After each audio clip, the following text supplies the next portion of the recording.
Annyeonghaseyo Yorobun, this is Kuya Mike TV. Nais nyo bang magkonduktor?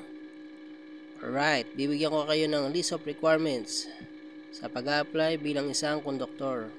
Ayan, una nyong dadalhin ay biodata or resume. Pangalawa ay recommendation letter. Ayan, kung wala naman kayong recommendation letter, pwede naman kayo mag-walk-in. Pero mas maganda kung may kakilala kayo doon na magre-recommend sa inyo para mas mabilis kayong ma-assist. Ayan. Pangatlo ay long folder with fastener. Ayan. Pang-apat ay 2 long expanded brown envelope. Ayan. Pang-lima ay 2 pieces of 2x2 ID picture with white background. Ayan.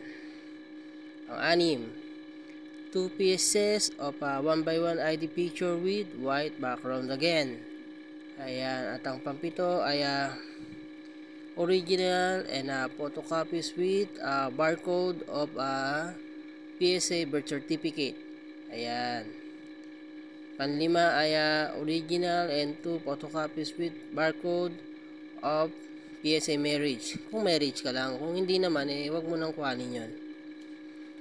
Pangwalo ay original and 2 photocopies with barcode of PSA birth certificate of dependent. Yan.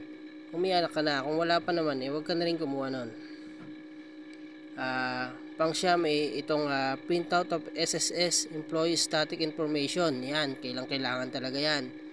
Photocopy of E1 or ID. Yan.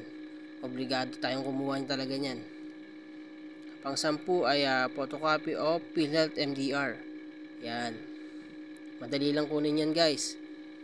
Ito naman pang-11 ay photocopy of Pag-ibig MID and registration tracking number. Yan. Mga madadali lang kunin yan sa Pag-ibig. Itong pang-12, photocopy of tax identification number or ID. Yan. Kailangan nyo rin yan, mga guys. Ayan, pang-13 ay photocopy of OR and license. Yan. At yung pinakabago nilang CTC certificate o tawag dito Conductor Theoretical Course Certificate. Yan. Hindi kayo makakapag-exam pag wala kayong CTC. Kaya obligado kayong magpa-seminar bago kayo makapag-exam sa conductor license. Yan. At itong pang-14, itong medical examination report. Yan. Kailangan nyo yan. Kung kayo ba ay fit to work o unfit to work.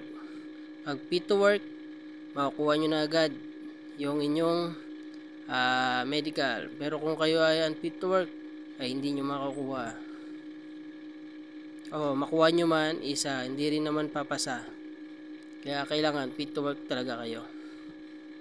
At itong pang-15 ay photocopy of vaccine card. Yan, importante yan. Ang pang-16 ay proof of billing. Ayan, proof of billing address, e.g. Water bill or electric bill. Yan, kahit ano sa dalawa. Ang pang-16 ay provide sketch of direction from residence to silang office. Ayan, madali lang naman mag-sketch, guys, mula sa inyo hanggang sa may office niyan. Ang pang-17 ay original copy of NBI clearance. Ayan, kumuha na kagad kayo ng NBI clearance. 1 year naman ang niyan, validity. Itong pang-18 ay original copy of barangay clearance. Ayan, madadali nang kunin yan. Ang pang-19 ay previous employment certificate o certification. Kung meron kayo, pasa nyo. Kung wala, okay lang naman. At ang pang-20, ang nag-iisa, photocopy of diploma. Yan. Kahit ano to, high school grade, pwede na. Ayan, guys, ito yung mga list of requirements sa pag-apply bilang isang konduktor.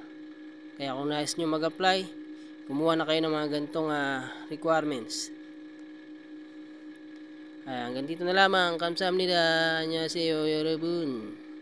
Para sa pagkaksunida. Salamat sa panonood.